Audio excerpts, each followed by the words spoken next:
Let's starts now. The shattered execution. The world held its breath as the executioner's sword descended. We left off with Yuji Itadori plunging the golden blade towards Sukuna's spine, a strike that should have ended the Heian nightmare forever. But the King of Curses is not a man who follows the rules of tragedy.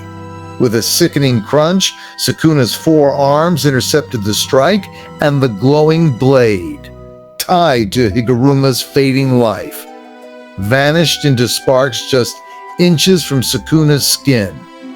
The judge is dead, the sword is gone, and Yuji is left standing alone against a monster who is finally starting to enjoy himself. But the backup has arrived. From the shadows of the ruins, the prodigy of Jujutsu High steps onto the stage. Yuta Okkotsu is here, and he hasn't come alone. Welcome to Episode 8. The Queen of Curses has a date with the king. Scene 1, the arrival of the prodigy. The episode opens with Sukuna tossing a bloodied Yuji aside like a broken doll.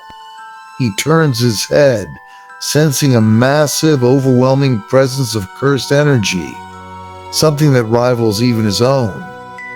Yuta Okkotsu walks into the crater, his katana drawn and his expression one of calm, focused rage. Behind him, the ground begins to ripple and tear. A monstrous white Shikigami specter with a single eye and terrifying claws emerges from the void. Rika, the Queen of Curses, lets out a roar that shakes the skyscrapers of Shinjuku. Even Sukuna looks intrigued. "So you're the one they call the modern era's monster?" Sukuna asks, his forearms readying for a new kind of war. Yuta doesn't waste words. He connects with Rika, and the full manifestation begins. Scene 2, the 5-minute limit. The narrator explains the stakes. Yuta has fully manifested Rika, which gives him a 5-minute window of near-infinite cursed energy and access to all the techniques he has copied over the years. The animation shifts into a high-gear frantic pace. Yuta and Rika attack Sukuna in a coordinated pincer movement. Rika uses her massive strength to throw chunks of buildings at Sukuna, while Yuta uses a flurry of copy techniques. He uses Euro's sky manipulation to bend the space around Sukuna's slashes, making them miss, and follows up with Dhruv Shikigami Orbs to create a minefield of cursed energy. Sukuna is forced to use all 4 arms to block and parry, his grin widening as he realizes Yuta is a bottomless well of surprises. Scene 3, Domain Expansion. Authentic Mutual Love. Yuta realizes that Sukuna's reverse curse technique is slowly bringing him back to full strength. He needs to end this now. He performs his hand sign, a gesture of 2 hands interlocking. Domain Expansion, Shinan, Kyo, AI Authentic Mutual Love.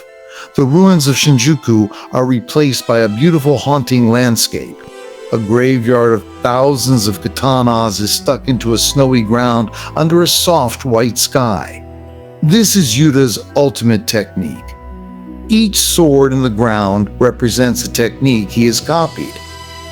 He can pick up any sword and use its power once, while the sure hit effect of the domain is a technique of his choosing that rains down on Sukuna constantly. Scene 4, the ultimate copycat. Inside the domain, the fight becomes a showcase of Yuta's genius. He picks up a katana and unleashes Charles's pen, allowing him to see a few seconds into Sukuna's future.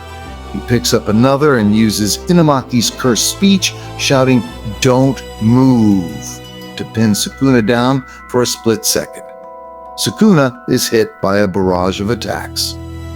Yuta even uses Angel's Jacob's Ladder as the domain's sure hit effect, bathing Sukuna in divine light that peels away his cursed energy. Sukuna is screaming in pain, his Heian form beginning to smoke and dissolve. Yuji, who is inside the domain with them, takes this opportunity to strike Sukuna's soul directly. Every time Yuji lands a punch, the connection between Sukuna and Megumi's body weakens. They are winning. For the first time, the King of Curses looks like he is about to be evicted from his throne. Scene 5. The Soul Reunion. As Yuji's punches land, the scene shifts into the mental landscape of Megumi Fushigiro's soul. It is a dark, submerged world of shadows and freezing water. Yuji sees Megumi sitting at the bottom, his eyes hollow and his spirit broken. "Megumi, get up! We're here!" Yuji shouts, reaching out his hand. But Megumi doesn't move. He looks at Yuji with a look of pure, agonizing despair. "It's enough, Yuji," Megumi whispers. "I killed Sumiki. I killed Gojo-sensei. I don't want to live anymore. The bath that Sukuna prepared worked too well. Megumi's will to live has been completely extinguished. Because Megumi refuses to fight back, Yuji's soul strikes lose their effectiveness. Sukuna senses this and begins to regain his footing inside the domain." Scene 6. The Hollow Basket. The episode reaches its climax as Sukuna uses a specialized anti-domain technique, Hollow Wicker Basket.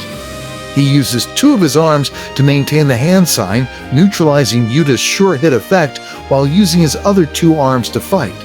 Sukuna looks at Yuta and Yuji with a chilling calm. "You almost had me?" Sukuna says. "But the boy has given up, and your 5 minutes are almost over." Sukuna begins to chant, a chant we haven't heard before. The air inside Yuta's domain begins to vibrate with a violent, jagged energy. Yuta realizes Sukuna is about to fire a world-cutting slash even while trapped in the domain. The last shot is of the authentic mutual love sky beginning to crack, and Rika screaming in terror as she senses the end. The screen cuts to black as Yuta yells, "Yuji, get back!" The final suspense. The queen is fading and the king is chanting. The domain collapse? If Yuta's domain breaks, will he and Yuji survive the immediate backlash of Sukuna's slashes? Megumi's despair? Is there any way to convince Megumi to fight, or is his soul lost to the darkness forever? The surprise ally. The 5-minute timer is ticking. Who is the final sorcerer waiting to jump into the fray once Yuta is exhausted? If you're devastated by Megumi's reaction, smash that like button and subscribe. We are at the final stage of the Shinjuku Showdown. Press the bell icon for episode 9, where the final gambit begins with the unexpected return. Can Yuta survive the king's counterattack? Let us know in the comments.